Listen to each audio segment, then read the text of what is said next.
Is Taylor Swift's loyalty being put to the ultimate test? The Queen of Pop has just been subpoenaed. Yes, officially and legally dragged into the messy courtroom drama between Blake Lively and Justin Baldoni. What started as behind-the-scenes tension on a movie set has now spiraled into a full-blown legal showdown involving A-listers, secret text messages, and even Instagram unfollow. And Taylor, she's right in the eye of the storm. So how did this lawsuit get so explosive, and what does this mean for her famous friendship with Blake? Let's break down everything, because this might just be the most high-stakes celebrity clash we've seen in a long time. We know what's next.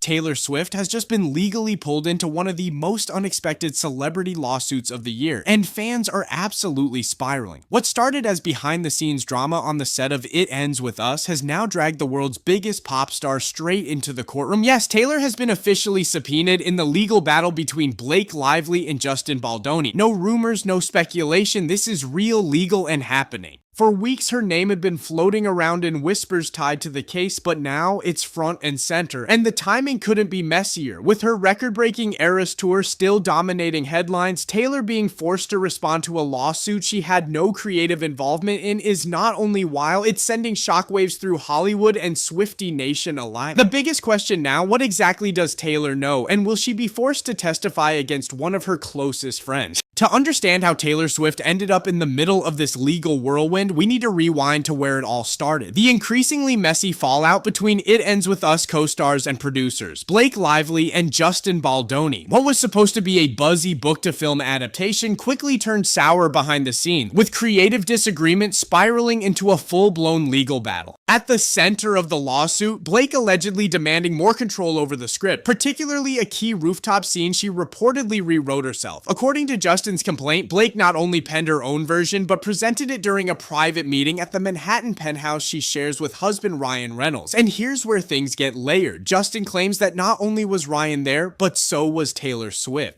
In my opinion, I don't think Justin Baldoni's team ever wanted Taylor Swift to actually testify. They just wanted to prove that Blake Lively is a dishonest person and lies for her own benefit. And that's exactly what was proven with Taylor Swift's response. Because Taylor is adamant that she had nothing to do with It Ends With Us, allegedly didn't choose Isabella Ferreira as young Lily. The only thing she had to do with the movie is allowing them to use her song. But this directly contradicts everything Blake Lively has been saying. Because Blake Lively claimed in multiple interviews that Taylor was there for her the entire time, giving her advice, was an instrumental part about making this movie. So Justin Baldoni's team doesn't even need her to testify anymore. They're going to present her response saying that she had nothing to do with this movie, while Blake Lively was telling everyone she did. It sounds like it has nothing to do with the drama, but it actually proves that this person can't be trusted, that she will twist the lies and the facts for her own benefit. So if she did this to her best friend, the godmother to her children, imagine the lies she's been spewing about this man. In my opinion, Blake Lively made it clear she wants Justin Baldoni's career destroyed. So if she lied about Taylor's involvement in this movie, what else has she lied about? He alleges that Ryan praised Blake's writing and that Taylor, yes, Taylor Swift, also chimed in with compliments.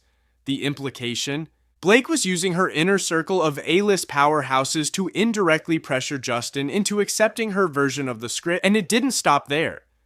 Now here's where the entire situation takes a sharp left turn into what feels like a prestige TV courtroom drama. Because that so-called dragon text, it wasn't just dramatic, it became a central piece of evidence in the lawsuit. According to Justin Baldoni's legal filing, after their tense creative meeting, Blake Lively sent him a text that's now infamous among fans. In it, she wrote, "If you ever get around to watching Game of Thrones, you'll appreciate that I'm Khaleesi, and like her, I happen to have a few dragons. But usually for better, because my dragons also protect those I fight for. You will too, I can promise." That wasn't subtle. In context, Justin claims that Blake was alluding to the A-listers who were in the room with her, namely Ryan Reynolds and Taylor Swift, as her so-called dragons, symbolic protectors of her vision and her influence. And while Blake may have meant it playfully, the subtext wasn't lost on Justin's legal team. They argued that she was using her powerful inner circle to apply pressure, not through direct threats, but through presence, praise, and social capital. The idea that Taylor Swift, who had no formal role in the film, was potentially being weaponized weaponized as leverage, whether knowingly or not, has added a whole new level of intrigue to the case, and fans, they've been combing through every detail wondering, was Taylor complicit or completely in the dark? Once Taylor's name surfaced in the lawsuit, the internet lost its mind. Fans immediately started asking the big questions. Was Taylor aware she was being dragged into this? Did she actually read Blake's script? Was her name being used without her consent? And just when things couldn't get more chaotic, someone noticed a tiny detail that sent the rumor mill into overdrive. Travis Kelce, Taylor's boyfriend, had unfollowed Ryan Reynolds on Instagram.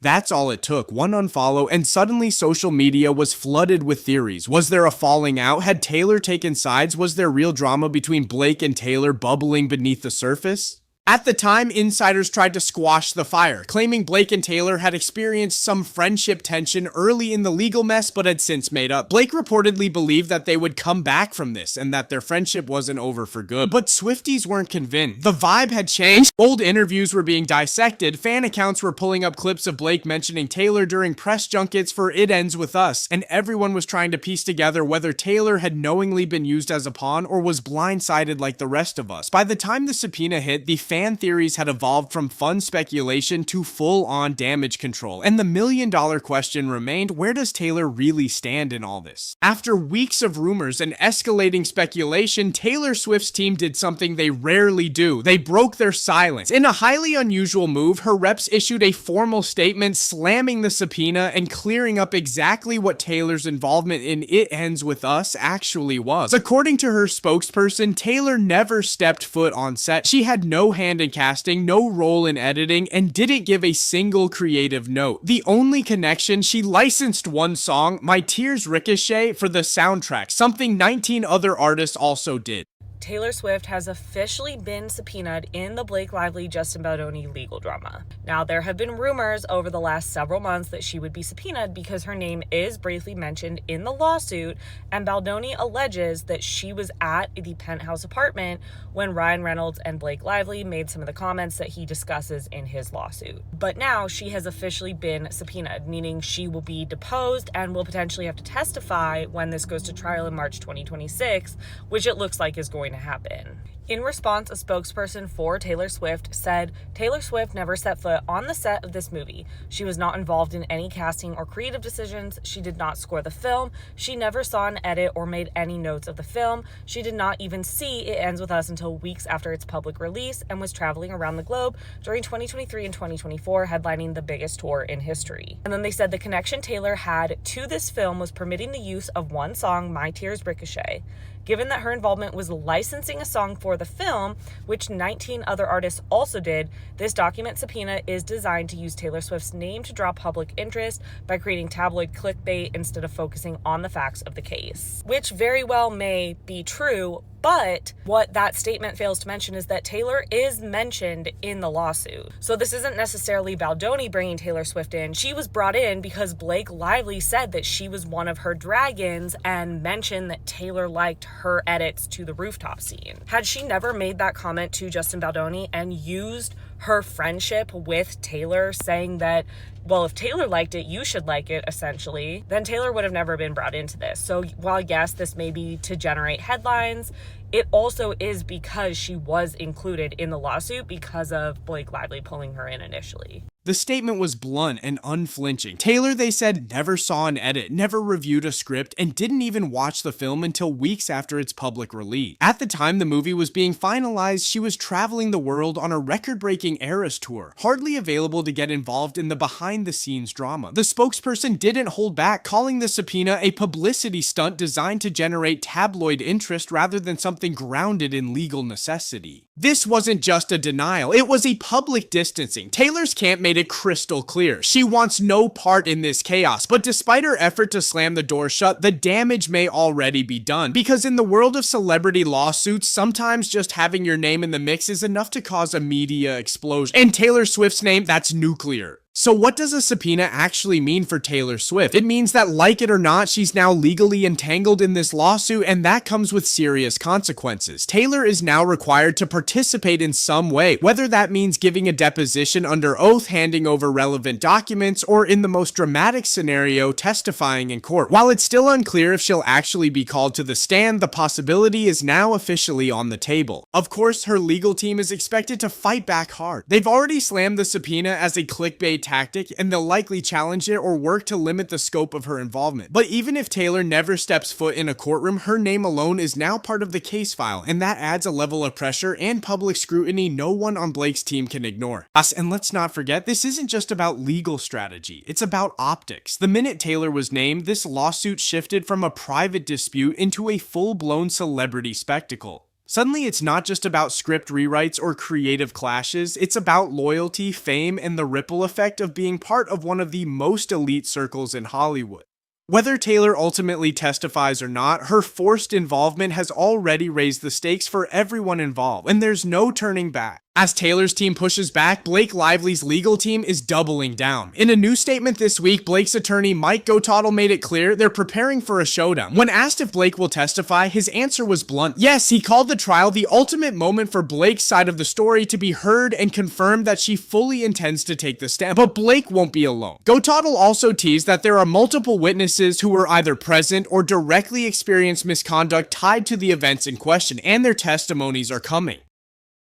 So Taylor Swift was finally subpoenaed by Justin Baldoni's legal team, and I officially do not think that her friendship with Blake Lively will survive this. This is what her rep had to say. Taylor Swift never set foot on the set of this movie. She was not involved in any casting or creative decisions. She did not score the film. She never saw an edit or made any notes on the film. Swift did not even see It Ends With Us until weeks after its public release, since she was traveling around the globe during 2023 and 2024 for her hugely popular The Eras tour. During an August 2022 panel, Blake Lively said, "Honestly, she, as in Taylor Swift, was with me on this experience the whole time. She really lived this with me, so she's a person who shows up for you. I'm so grateful to have that love and support." Baldoni himself said that he showed the Young Lily's audition tape to Taylor and Blake, and they both loved her. Young Lily, I can't remember her name, she herself said, "Taylor Swift picked me." I truly don't think that she played any kind of substantial part in the production of the film, but I think that Blake is terribly unprofessional and brought her in on things that she probably shouldn't have. She doesn't stick by any standards or guidelines or protocols. So between all of the mention of Taylor being in it with her the whole time through making this film and confirmation that she did have something to say about casting, there is validity to wanting to subpoena her communications between her and Blake. It's a mess. And I feel like Taylor fucking hates mess. Her worst nightmare are her text messages being subpoenaed. It's over.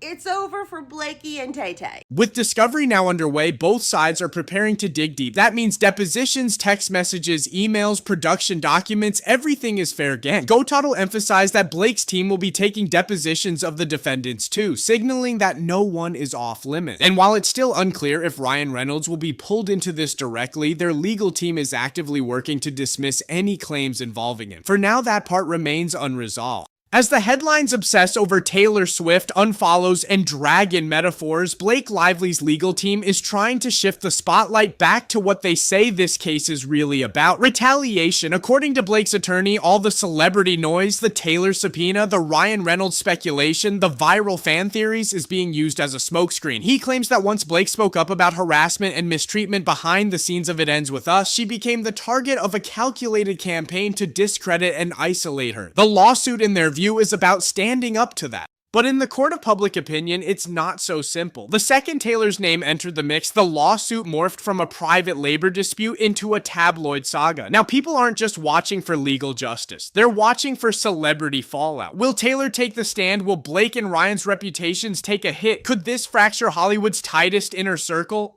So now that Taylor Swift has been officially subpoenaed, Blake Lively is set to testify, and the court battle is heating up by the day. And where does this all go next? Will Taylor be forced to speak under oath about a meeting she may not even remember? Could Ryan Reynolds end up getting dragged in too? And what happens if those so-called dragons have to choose sides, not in a group chat, but in a courtroom? This isn't just a legal fight anymore. It's a full-blown Hollywood reckoning, and the next few weeks could change everything for some of the industry's most powerful names. Whether this ends in a courtroom showdown or a behind-the-scenes settlement, the damage to reputations, relationships, and careers may already be done. But I want to know what you think. Is Taylor being unfairly used as tabloid bait, or is there more to her role than her team's letting on? Do you believe Blake's claim that this is about retaliation? And what happens if this turns into a public trial with live celebrity testimonies?